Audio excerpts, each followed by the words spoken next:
Welcome to the Today's Leader podcast. Building tomorrow's best leaders, today. Way to go, guys. Way to go. Keep it going. Good job, guys. All right, Paul, I see you. All right, John, let's finish. Show us. Coach Carl. Great job, guys.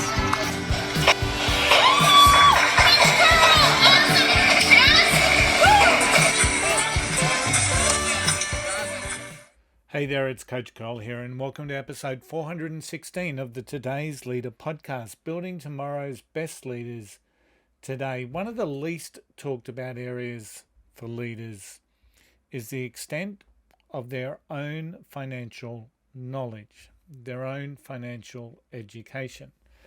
And this is where today's guest kicks in. Leah Ellis is a work-at-home mum of 3 kids and the owner of Endeavor Financial Coaching in the United States. She dedicates her time to teaching fed-up Americans how to move themselves out of the paycheck to paycheck cycle that many find themselves in. She teaches them to slay their money dragons and also teaches entrepreneurs a very simple concept of paying themselves first. Financial education is just one of these things that leaders need to have to be effective in their role. Now, during the course of the interview, we get gatecrashed by young Nicky, who is Leah's youngest daughter and who demanded a little bit of mum's time. But this is just another phenomenal conversation. And filled with advice for leaders and entrepreneurs. And of course, after a word from our sponsor, it's my pleasure to welcome Leah Ellis to the Today's Leader podcast.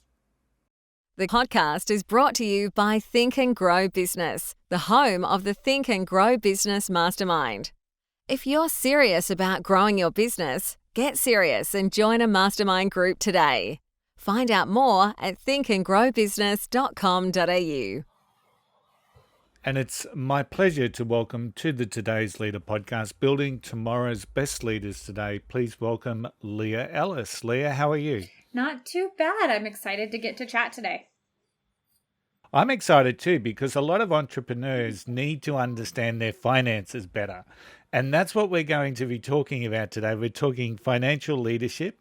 But before we do, Leah, just share a little bit about the Leah Ellis story. Well, I started out as a teacher, and then we left. I decided that teaching was too political for me.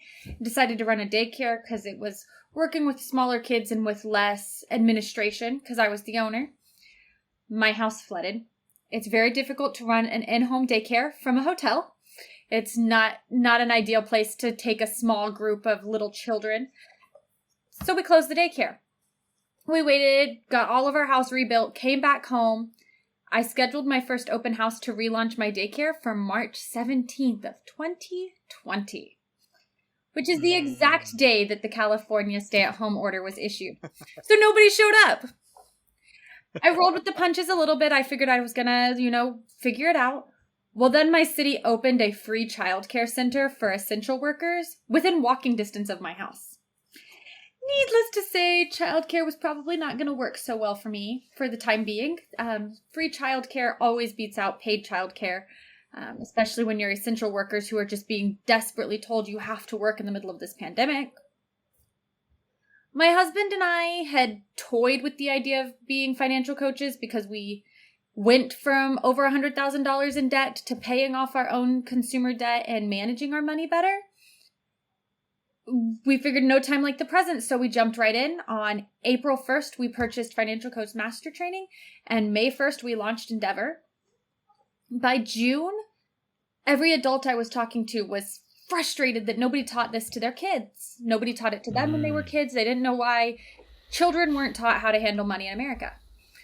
Well, being the problem solver that I am, I wrote a curriculum. So now I teach 5 to 10-year-olds how to do basic budgeting and 13 to 18-year-olds a full comprehensive financial wellness program so that by the time they graduate high school and move out, they know how to handle money better than their parents did at 18, even if they don't know how to control their attitudes around mom and dad yet.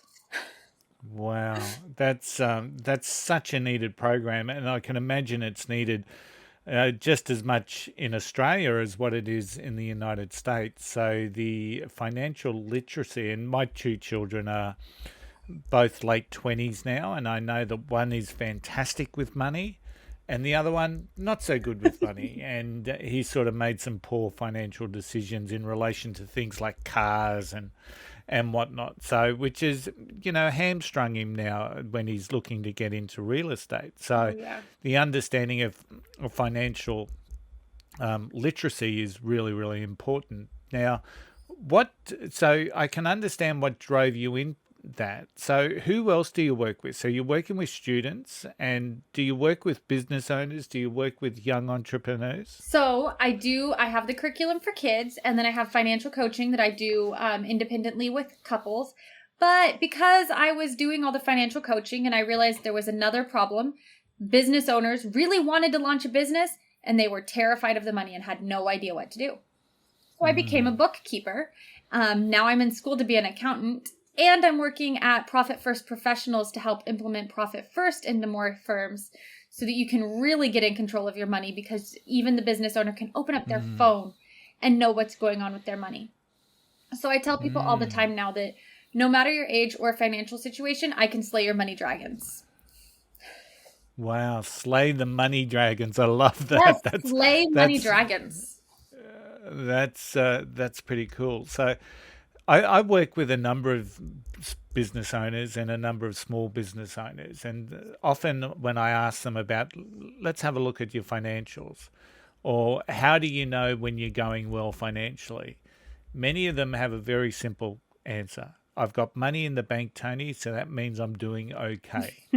So they don't talk about financial reviews. They don't talk about meetings with their accountant, except if it's happening once a year for tax time or whatever. It's almost like a lot of business owners subcontract that part of the business out.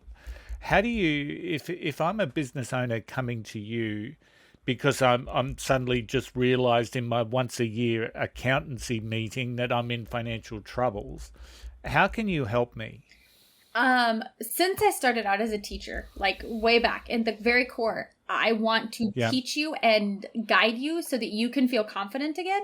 I'm going to be able to break those books down, and you're going to even know what an income statement is and how to read a statement of cash flows, because I'm going to sit down and talk to you about it, answer your questions. I'm not a judgmental, stuffy 55-year-old accountant with my button-down shirt who's going to tell you, don't you know this? Because of course you don't. Nobody taught you. Yeah. So I'm going to be the person to teach you so that when the stuffy guy looks down his nose at you, you can look back up and say, no, I've got this. Thanks. Yeah. Yeah, I think that's a beautiful analogy, the stuffy 50-year-old guy. So, and accountants often look at it from a historical point of view. They look at your books in relation to, the last 12 months, the last 6 months, the last month. A lot of financial education actually helps business owners forecast and start looking at what are they going to do in the future based potentially on what they've done in the past. Is that something that your financial coaching helps business leaders with? We can sit down and I can teach them how these things are leading to a pattern with this outcome. Another thing that I love is, since I started at Profit First as a Profit First guide, is I get to sit down with you and explain to you, this is how this system works to tap into your natural human behaviors and master your money. Because the mission of Profit First is to eradicate entrepreneurial poverty. How many business owners do you know who own a business, all of their money goes into their business, and they're refinancing their house to pay the business taxes because they're taking home no income and they can't pay their bills? They don't run businesses. They have monsters taking their money. So at Profit First, we get to help pull you back in so that the business is actually paying you and paying your taxes. Yeah. They've got monsters taking their money. Once again, this is such a visual concept that I'm just loving. Monsters taking their money. Because money is so primal. Everything about money is so strongly emotional, and accountants try and take all the emotion out of it. And I can appreciate that as an accounting student. But in order to be a sound leader in finance, you have to be able to understand the emotions, learn from the emotions, and then master them. Well, it's living or dying in some respects, financial aspects. And if you feel like you're out of control, I mean, there's probably, it can lead to depression, it can lead to continuing stress, it can lead to financial breakdown, relationship breakdown. So if those things are happening because of a lack of understanding and a lack of awareness, it's obvious that a service like yours or coaching for those people probably helps them. Yeah, money causes divorce, it causes, sleepless nights, ulcers, frustration, overwhelm, grief, shame, all of these things that are tied up. At the core of it is because you just don't know what you don't know. And you don't know where to start, and you don't know who to look to for help, because the schools say your parents should have taught you, and your parents say the schools should have taught you, and you're stuck in the middle saying, can somebody teach me? Yeah, and I guess in many ways it can also be part of that the system. If your parents didn't know, how can they teach? And therefore, if you don't know, how can you teach your children? So it just and it just continues. And we have people that are really, really poor with money, and we've got some people that are really good with money, and then we've got others that are really poor. So it's about how do we help the ones that need their help and potentially want their help. I'm not sure that most people like being broke or financially, but in that very low income state. Most people would love to see their finances rise, and get some understanding around it. Yeah, and that's the other problem, is that we get people with these, your subconscious desires and beliefs are ingrained by the age of 7. So we get all of these adults who are told that, money is the root of all evil, and money causes fights, and money causes stress and anger because they've watched their parents fight over money when they were little. Yeah. And so you have to be able to sit down with yourself and reflect on your own opinions about money and whether they are or aren't true, and how to get ahead of them if they aren't. So in many ways, money, I'm just thinking about some of the things that I've actually worked through in relation to... This is Nicky. Hello, Nicky. I've just been thinking about some of the things that I've worked through in relation to financials, understanding and education. And I guess there's a concept that financial wealth comes from the concept of currency, that money's like a river and it flows, and if you're not tuned into that flow, you're going to see the money flow straight past. And then I'm thinking about some of those people that will get money and then allow it to flow immediately. So they might pick up a small windfall in something, and then they go out and buy the latest and greatest car. So the money hasn't really done anything in relation to building a foundation. All you've got is something that's going to depreciate and move on. How do you work with people in relation to, are some of those concepts like money is a currency? Is that a concept that you use, or I talk a lot about, is it different? I talk a lot about the liquidity of money and how when you do a budget, your budget is a living document, and you're allowed to make fluid changes to this document, but you have to have the document and you have to know the implications of the changes. So if you want to go buy a new car and now you have a car payment, you need to understand that the long-term implication of your budget is that now you're not saving for retirement. And that means that you're going to have to work extra more years to save enough money for retirement to be able to do what you want to do. There's no singular monetary choice that doesn't have an impact somewhere else. I teach 13-year-olds about opportunity cost. Grown-ups have to understand it too. Yeah. So with profit first, so I've heard of this concept before. I haven't got a great detail around it. But is profit first the philosophy around a business should pay themselves first? Sort of. It's kind of like the pay yourself personal finance thing applied to business. Instead of saying sales minus expenses equals profit, profit first says sales minus profit equals expenses. And you have to manage what your business is taking away from the business owners. Because if you're an entrepreneur who had the power to go out and start a business, you had the courage to go do the thing, the business needs to be paying you. So we make sure the business pays you before we start adding expenses, especially because as entrepreneurs, it's really, really easy to say that's the program, that when I finish that, I'm going to triple my business. So I'm going to pay them a bunch of money and lay all of my money in that basket without paying yourself. And none of those little courses are going to be the secret to your success. The secret to success in your business is you going and doing it. I've worked with a number of business owners that have never paid themselves, and I sort of sit there and think, how are they living? How are they doing? Just the basic things of life. But and one client especially came to me, last year, and we were having a chat, and they've got a new accountant, and the first thing the accountant did was set up the wages and salary for the owners of the business. And they said, Tony, we just cannot understand the difference that it's actually made, that we've actually got money that's ours and not necessarily the business.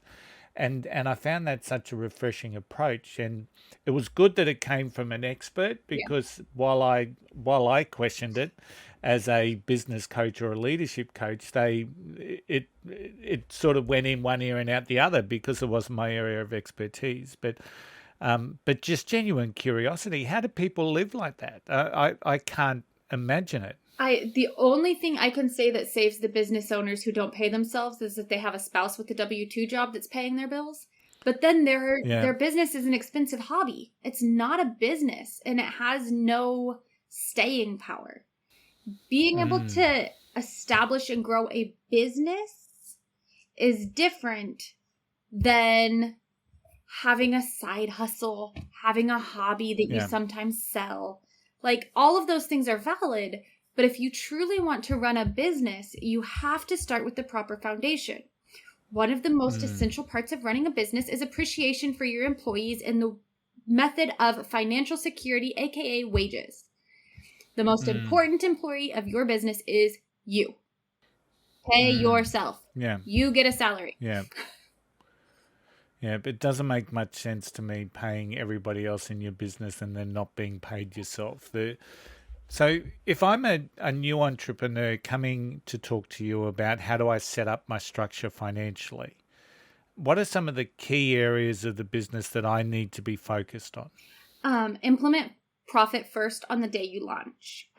You can find a profit first accountant. You can find a profit first bookkeeper. You just go to their website, and it really will help you get on sound financial ground, because you understand what percentage of your sales are going to your taxes, what percentage of your sales is going to owner's pay, what percentage is allowable operating expense. Because too many businesses launch their business and their income is 87% operating expenses. And they're spending. And then tax time comes and they have no money to pay the taxes, or they have no money to pay themselves. And at the end of the year, they look at their income statement and it says there's a recorded profit and there's no money, because every time they made a little profit, they put it back into the business and they never grew and they never paid themselves. Yeah. And owing the tax man is not the way that you would be wanting. That's something that just hangs over your head, isn't it? Oh, yeah. Yeah, that's to talk about getting an ulcer. Go late a day to the IRS. Well, it's the ATO here in Australia, but it's the same philosophy. So, and a lot of the people that I work with, I always talk to them about setting up a tax bank account. And that's where you're putting money away for your taxes, so that when whether it's the GST, which is the goods and services tax, or whether it's the income tax on the business or the company tax, you've got the money sitting there, so it's not a stress factor. And you're sure you haven't read Profit First yet, because that is one of the things that is in Profit First is to have a separate bank account for your taxes.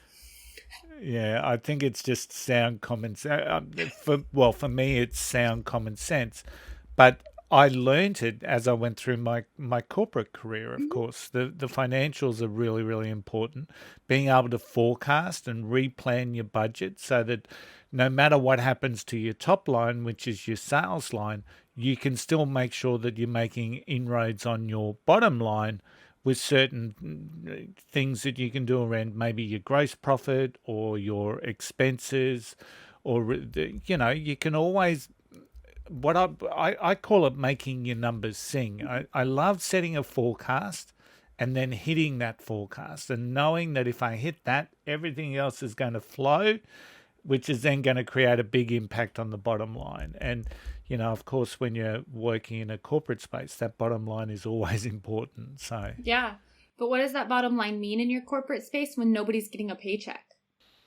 Well, Nothing. it means nothing. Yeah, but that's what happens to so many entrepreneurs is they have a bottom line, but it means nothing because it's not truly profit. And so part of with Profit First is making it truly profit. And part of what I do with the bookkeeping clients that I take on is helping them see how being in control of their money instead of just letting money happen to them can create better profit, can create better growth and more opportunity. It's here in Australia. There's been a thing over the last probably 2-3 years of what our union, our trade union movement has labelled wage theft. It's where companies, and these are big companies, have made errors in looking at wage agreements or those sorts of things, contracts, and underpaid people considerably over a period of time. And the concept of wage theft is front and center. So, our award system for employment, our employment award system, can be quite complex. And so even some of our larger businesses are getting it wrong. And I suppose as I'm listening to yourself today, Leah, the concept of wage theft for an entrepreneur is front and present, isn't it? Except you're the one instigating the wage theft, and the wages that are being stolen are yours. Yeah. Move at this position just a little bit. Pretend it's your child's business. Suddenly, somebody's stealing your child's income. Yeah. Suddenly, it's a really big deal.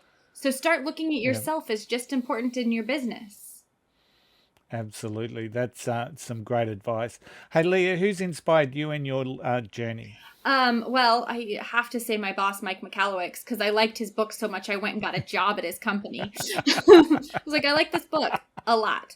And then for my personal life, probably equally as important was Dave Ramsey. My husband and I started out broke, and my mother-in-law gifted us Financial Peace University because, bless her heart, she was tired of saving our butts. She came out here to help us, and she had to buy her own plane tickets because we couldn't. That's not helpful. Then we felt guilty. So Dave Ramsey giving us the motivation to get out of personal debt, and then Mike McCallowicks for teaching me how to manage our business's money better so that our personal lives can be glorious. Excellent. Describe your relationship with failure. I'm super type A. If you do the disc, I'm super high D. I don't have a great relationship with failure. In fact, I got a B in one of my classes today, and I'm a little bit frustrated that it was because I did something I shouldn't have done, and I just was too tired to realize my mistake. So I try really hard to tell myself that it isn't a failure. It is a lesson on moving forward. But there are definitely days I fail at failing properly. and being a high D, I can imagine that. It's and I work with a number of high Ds in the work that I do. And even though you work with them and they're open with it, and that you try and restate the concept of results, and sometimes that result may look a little bit different depending, did I win with that person as opposed did I get the task right? Yeah. I find it a day-to-day challenge for a D because their focus is just so heavily on results and tasks. I'm very task motivated, and so when the task doesn't go the way I thought it was going to go, it definitely throws me for a loop. But since I'm a mother now and my children are never tasks that go the way I want them to go, I'm more capable of taking a breath and explaining what happened, what the impact is, why we should or shouldn't change it in the future. So I will say it's something I'm working on, but I'm not a role model in how to accept failure. What about the vision for yourself moving forward? What does that look like? Well, I mentioned I'm in school to get a degree in accounting, and long term, my degree is in fundraising and marketing.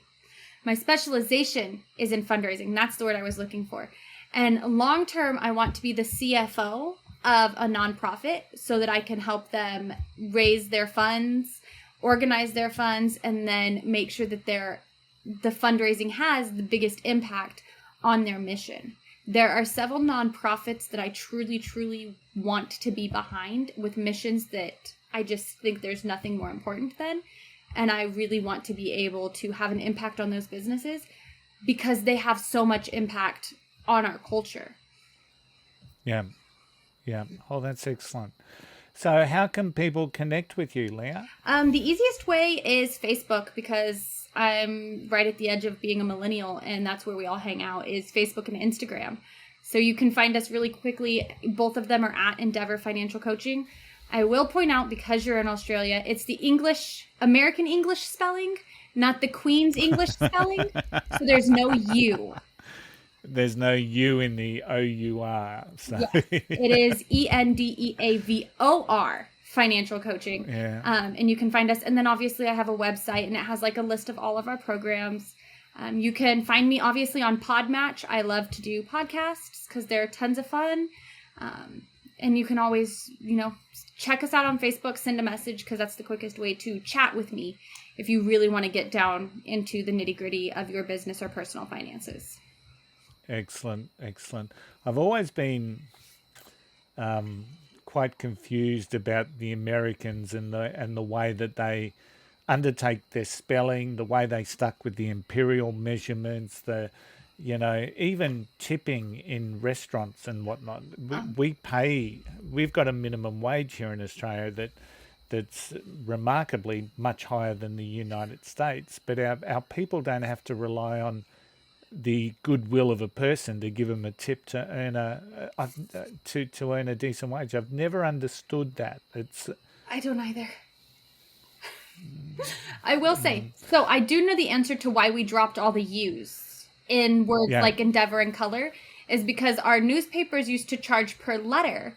And so when somebody wanted to sell something, they would take out the repetitive vowels so that they could not pay as much.